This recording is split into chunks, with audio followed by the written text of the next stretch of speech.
میرے عزیز دوستوں اور بزرگوں، میں آپ کو بتانا ضروری سمجھتا ہوں کہ CAA کا منحوس قانون جو پارلیمنٹ میں بی جے پی کی حکومت نے ایک ظالمانہ طور پر اپنی طاقت کی بنیاد پر ایک غیر دستوری قانون کو بل لا کر قانون بنایا، تلنگانہ کی اسمبلی میں ہم نے وہاں کی حکومت کے سامنے اس بات کا مطالبہ کیا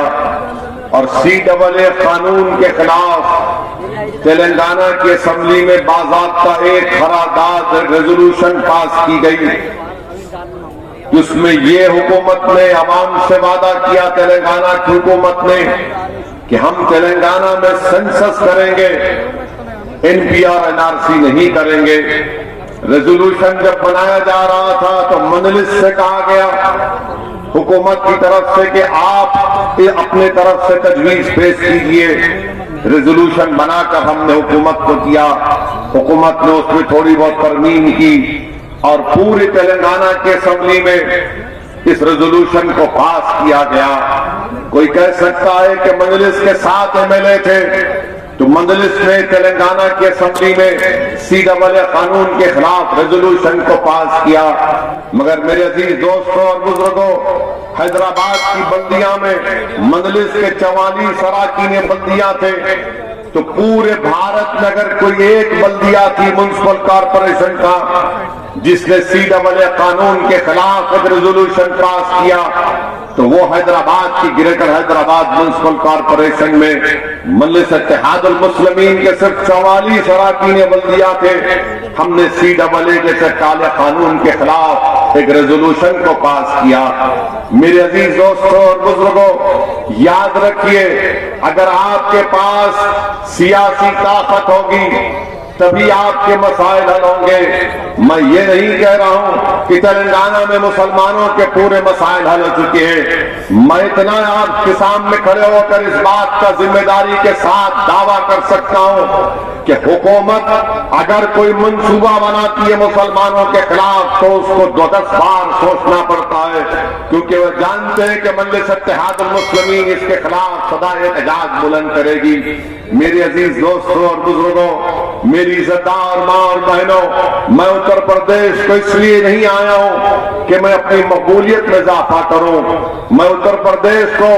اس لیے نہیں آیا ہوں کہ خدا نخواستہ میری انانیت میں اور اضافہ ہو۔ میرے آنے کا مقصد صرف یہی ہے، اور انشاءاللہ تعالی جب تک اللہ سبحانہ و تعالی مجھے زندہ رکھے گا میں بار بار اتر پردیش اور بھارت کے کونے کونے میں جاؤں گا،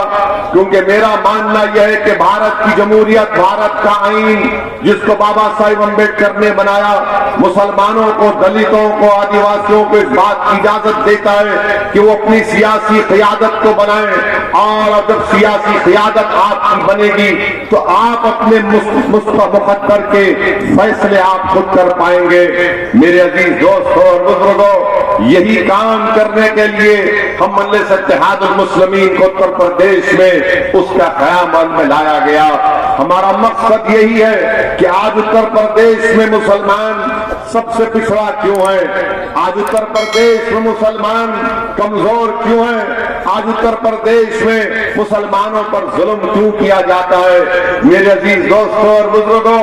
اس کی بات صرف یہی جواب اس کا ملتا ہے کہ آپ کی ایک سیاسی قیادت نہیں ہے۔ آپ نے یقیناً اپنے ووٹ سے مسلمانوں کو MLA بنایا، MP بنایا، ویدھان سبھا بھجایا، پارلیمنٹ کو لوک سبھا کو بھجایا، مگر آپ سے میں یہ درخواست کرنے آیا ہوں کہ آپ اپنی ایک سیاسی قیادت کو بنائیے، اپنی لیڈرشپ کو بنائیے، ایسی لیڈرشپ کو بنائیے جیسا چرن سنگھ نے جاٹوں کے لیے لیڈرشپ کو بنائی تھی، ایسی لیڈرشپ کو بنائیے جو ملائم سنگھ یادو نے یادووں کے لیے بنائی، ایسی لیڈرشپ بنائیے جو بہن جی مایاوتی نے جاٹووں کے لیے بنایا، ایسی لیڈرشپ بنائیے کہ بی جے پی نے اعلیٰ ذات کے برہمن ہو یا بنیا ہو ان کے لیے ایک سیاسی پلیٹ فارم بنا دیا. ایسی لیڈرشپ بنائیے کہ انوپریا پٹیل ہے مگر کرمی ان کو اپنا لیڈر مانتے ہیں. میرے عزیز دوستوں اور بزرگوں، جب یہ لوگ یہ کام کرتے ہیں تو کوئی ان سے نہیں کہتا کہ تمہاری وجہ سے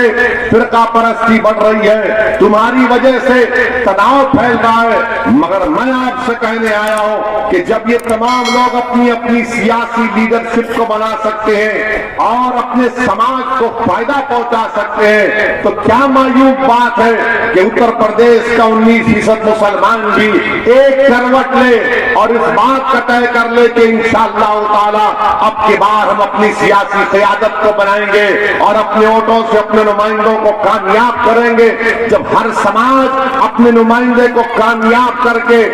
لکھنؤ میں ودھان سبھا کو بھی جا سکتی ہے تو کیا اتر پردیش کا مسلمان اپنے ووٹوں سے اپنے کینڈیڈیٹ کو کامیاب کیوں نہیں کر سکتا؟ یہ ہو سکتا ہے، یہ ضرور ہوگا انشاءاللہ تعالی. اگر میری زندگی میں نہیں ہوا تو ضرور میری زندگی کے بعد ہوگا. مگر میرے عزیز دوستوں اور بزرگوں، آپ نے 75 سال انتظار کیا. آپ نے 75 سال میں کئی ایسے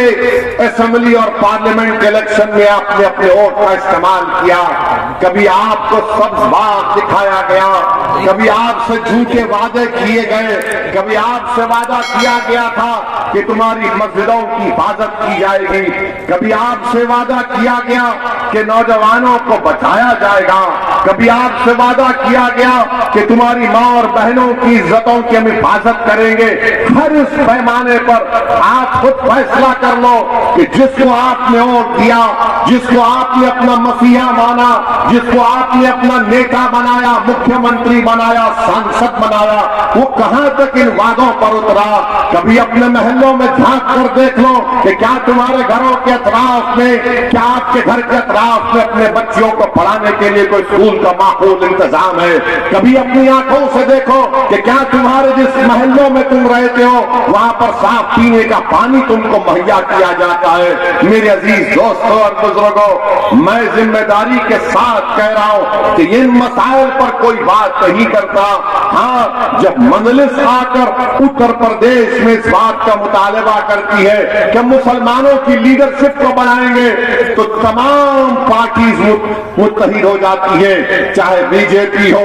سماجوادی ہو، بی ایس پی ہو، کانگریس ہو، اور پھر ہمارے ہی صفوں میں ایسے ڈرپوک لوگ جو چھپ کر بیٹھے ہیں، جو اپنا ایمان کا سودا کر چکے، جو بے ضمیر ہو چکے ہیں، وہ کہتے ہیں کہ نہیں، مویشی جو بات کر رہا ہے وہ ٹینشن کی بات کر رہا ہے. ارے میں تم سے پوچھنا چاہ رہا ہوں، میں جمہوریت کو مضبوط کرنے کی بات کر رہا ہوں، میں اپنے ووٹ کی قیمت اور اہمیت کو اصول کرنے کی بات کر رہا ہوں، میں ایمان کو بیچنے کی نہیں، میں ایمان کی حفاظت کی بات کر رہا ہوں، میں مستقبل کو